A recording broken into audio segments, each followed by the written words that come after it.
there's anything that we have to point out when it comes to this is that the team who is better coordinated in focus fire, they're going to be able to bring this back. They are going to kind of make that difference. No matter how annoying this map type is, there are moments where you will shine, and I guess we'll get to see what happens. Tennessee, they're looking to be pretty spammy, if I ever do say myself. And look at that, another Zenyatta on the field. I can feel your heart pumping.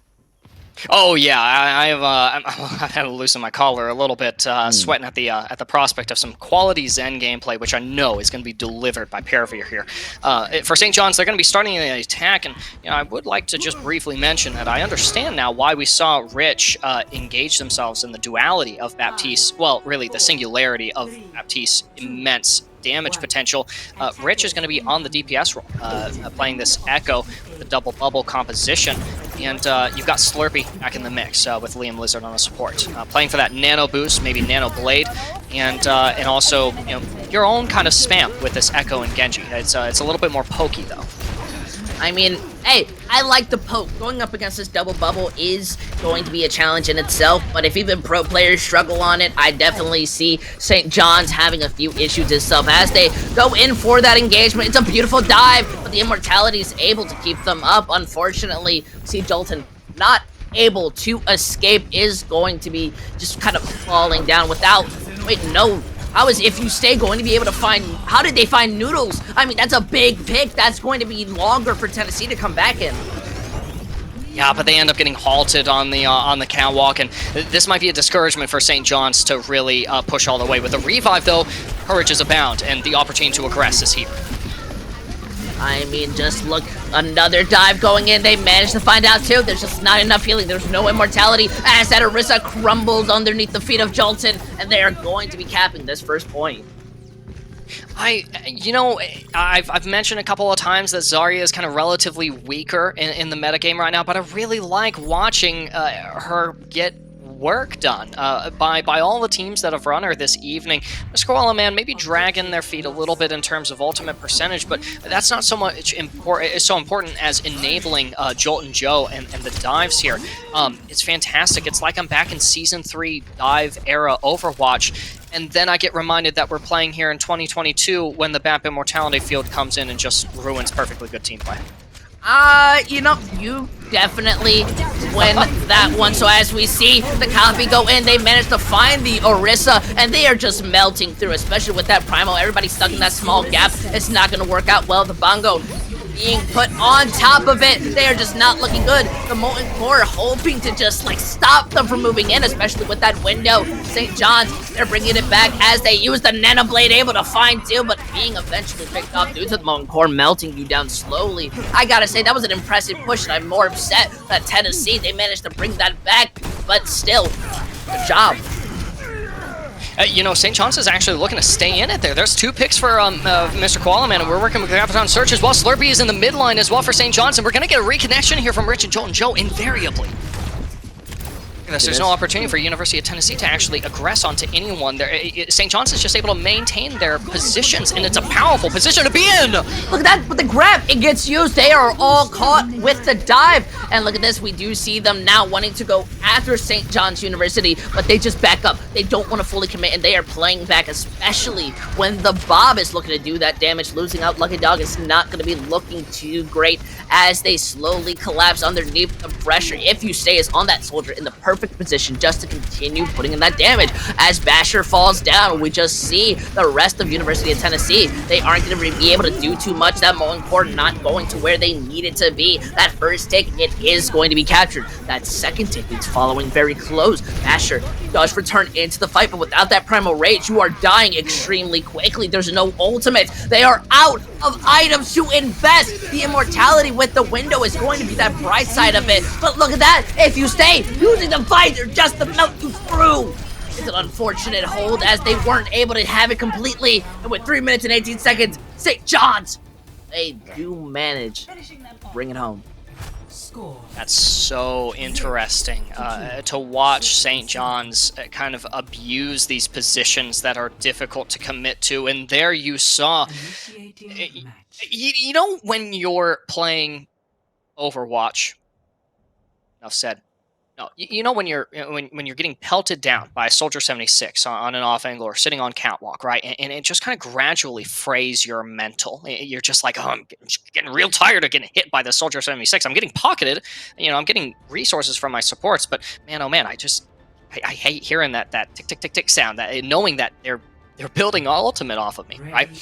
And so you saw there where kind of similarly, University of Tennessee, their mental kind of began to fracture there as they realized, they understood that St. John's was playing in these positions that were difficult to aggress onto, but they really couldn't do anything about it. As a result, you see University at Tennessee kind of disconnect and fracture in their formation, in their dives. You saw Lucky Dog try to fight for that upper catwalk where the attackers enter second point, and Basher was not able to follow. Either didn't have the resources to commit or didn't have the confidence to do so, knowing that Mr. Koala Man was on the mini pack so close to the second objective and ready to microwave down your backline. It was a tough position to be in for University of Tennessee, but again, this is going back to what I said earlier about St. John's utilizing and finding momentum here.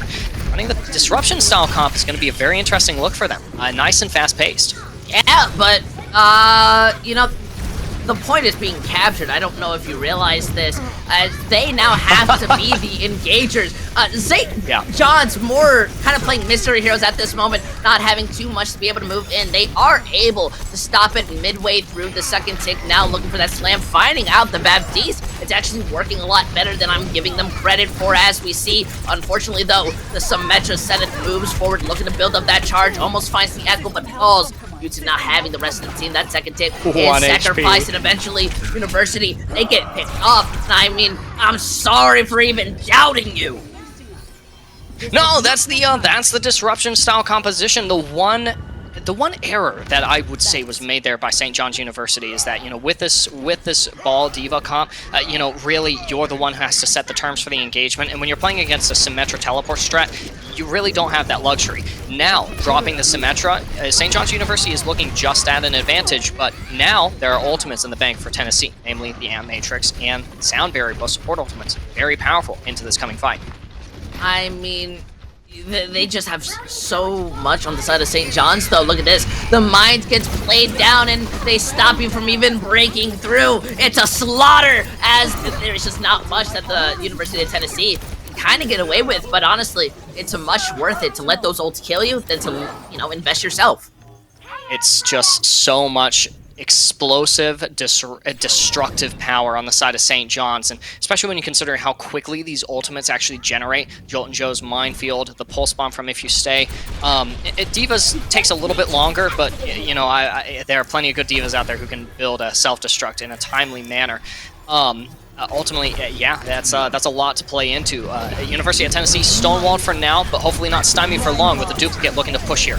Oh no, that's St. John's duplicate! Yeah, that is, and they use the Shatter landing after the sound barrier gets used. It just melts through in the University of Tennessee. Well, they're not really going to be able to do much, building up that second Shatter and cleaning through. Quite honestly, I don't know if you noticed, but University of Tennessee, they don't have an echo. No, I saw Rich pin in from the choke, and I was like, oh, okay, perfect. University of Tennessee moving in, and then I'm like, wait a second, that's Rich, that's St. John's finding the flank duplicate. And look, If You Say is working on another pulse bomb here, but there is a lot to work with here on side of the University of Tennessee. If they can just move in as one, then they're looking good. Oh, but they get demacked. Look at that, but the bomb at least makes some space. Jolton is going to look to put some pressure and build up that mind. The fact that they are in such a small corridor is not looking good. University of Tennessee, they're looking sharper than ever as this bridge rotation, that wall's not in the best spot. The window, the pulse bomb, more of it, is being able to put that pressure in. The Reinhardt dangerously low, and the Wrecking Ball is walking into you. You're now stuck inside their room of death. With one person on the point, you're not fully stacked. You throw the bomb, you're wanting to just put something in. Finding out the Mercy is going to be looking good, but now the mind stops you from touching the point as the Shatter breaks through it. It's the benefit that you're looking for, and the copy, though, wanting to try and stop University of Tennessee from anything, gets Steve Mack not looking good, has the Blossom, but not needing to invest it. We're going to be seeing St. John's University, they're going to be able to push it farther. Yeah, that was a really, I mean, that was a really good fight for University of Tennessee. That's exactly what they needed as well. They already have less time, though, like you mentioned, which is a little bit of a setback. But if they can win in this consecutive fight, then it means that the time bank for St. John's, I think, also ends up getting reduced here. Noodles with the sound barrier is going to be able to keep the team sustained on the objective while you're getting all of your lethal potential from the hubs. St. John's is back on that double bubble composition. Now's the time to abuse its weaknesses. They are moving forward, and it seems that Rich isn't going to be keeping up to date. Unfortunate that you missed the headshot because the hubs is looking to click onto you. Oh, but you land the sleep. The sleep does work, but there is still a Reaper 2 feet away from you, stopping you from being able to kill your own team. So University of Tennessee now slightly collapsing, able to pop out the sound barrier just enough just to enable themselves to move forward. Now, with that second tick captured, we're going to be seeing St. John's University not have anything to do besides just throw themselves into the Blossom, take a lot of damage, yet survive, not being able to finish it out. That's 2 minutes versus 3:10. That's pretty even if I've ever seen, but I mean, in Overwatch, every second counts. Yeah, that's true. Ultimately, like I said, you do. I'm pretty certain. I might be wrong. I'm pretty sure that you did get a slight reduction in the time bank for St. John's. Ultimately, 1 minute and 10 seconds still does end up being a considerable advantage for St. John's University. But fantastic exploitation of the weaknesses of the double bubble composition from University of Tennessee. Fantastic engagement there from I think it was the hubs on the Reaper. Might have been. It was the hubs. It was the hubs. Yeah. A fantastic engagement from them onto the Widowmaker, finding that elimination, then moving on to the Ana. The fact is that you end up getting slept on that angle, but there's no instance of damage that is readily accessible to eliminate you. So what that means is that you've traded an incredibly powerful crowd control cooldown for really no price at all. You get 4 seconds of downtime. I think it's 4 seconds, yeah, because it got nerfed from 5. So 4 seconds of downtime for a second point cap, 2 minutes in the bank. That's not bad. University of Tennessee looking to run it again with a different style of composition. It's going to be this kind of dive style comp enabled by Noodles on the Brigida, which is going to be a really great look. Lots of sustenance for this team. No, I agree, and I fully respect it as we see the damage coming in. Rich wanting to take out these air supports for as much as possible, though still having to play very carefully in their own right. I don't know how much University Tennessee really want to be risking it. Their monkey split off from their team, and Zenith is going to be picked off due to it. Now they have to walk on to the point. They have to try to find and move in, but without that monkey, there is so much missing from this fight. It's going to work in, but hey, at least you have a time bank to work with. Yeah, that's very true. But you bring up an excellent point here, User. Playing into that double shield with the double bubble is going to be a challenge. You can zap through those barriers, but, I mean, behind those barriers, you know what you've got, User? You've got incommensurate amounts of damage from if you stay on the Junkrat. But it's Rich who's actually generated most of the damage, most of the ultimate here. Coming up on an early Bob, that's going to take Tennessee by surprise. Most certainly. Putting the hubs on the Pharah is a great answer, though, to pressure out Rich. To see how they try to move forward. I mean, that Bob is thrown, going in for the backline, but the Nano lands on Basher, so, I mean, the pressure is there on the front line, especially with that anti hitting onto Jolton. You force out the immortality, that's something they're going to need in the long run, but I guess not when they find out, too, the Junkrat is freely going through, and now you have less than 30 seconds, and you need to respawn. And you're coming into this next fight with an amp matrix for St. John's. That's a really good position to be in, especially when Paravir is kind of forced onto that Moira just in the interest of being able to touch, as well as maybe possibly sustain Basher and Lucky Dog. If you want to talk about sustaining on the point, Primal Rage is a great way to do so, but Basher has to be able to generate it with the help of the Biotic Orb. They connect to the objective and into a trap.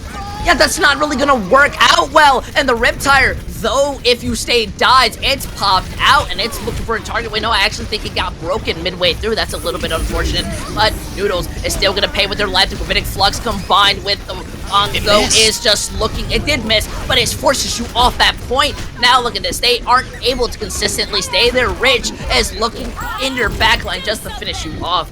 And that Bob bob is a sign of a 7th player, but I think it's a sign of just being able to show up at St. John's. They stop Tennessee from coming back onto this point. That's a full hold right there. So, I mean, it's another draw Namora moment, or it's going to be St. John's' favor. You know, possibly, but a time bank of 310, that's 50 seconds less than what you get to start off with, which is considerable, but also you got 3 minutes in the bank to take, I think it is 1 tick of first point here. So very, very doable here for St. John's University. Going back to us talking about Kings Row and how, you don't necessarily plan to hold Kings Row. It's kind of a luxury if you do. You plan to hold Hanamura, but it doesn't often work out that way.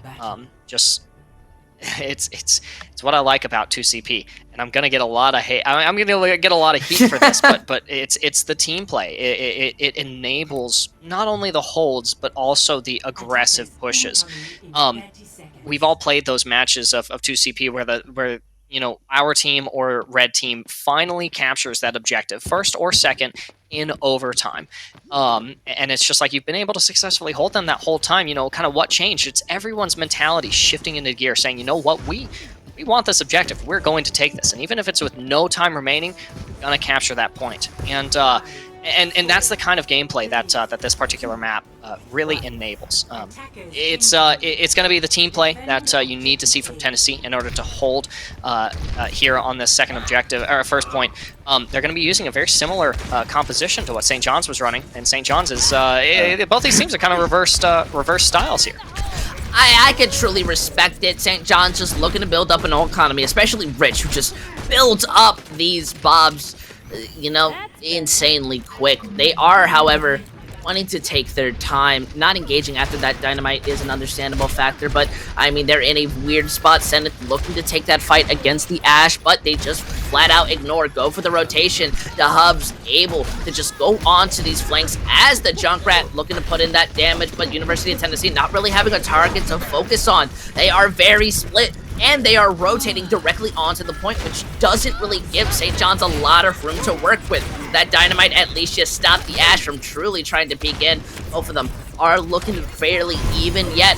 Look at that. Lamb builds up the nano, lets the monkey jump in, and they find out 2, 3. The res is there, but it's just not going to be enough to build up that bob fast enough. St. John's, they are coming up clutch as they finish the fight. Nobody else left to touch. University of Tennessee, they are going to be going down a point as we see St. John's University. They'll be taking Hanamura and putting themselves one more map till victory.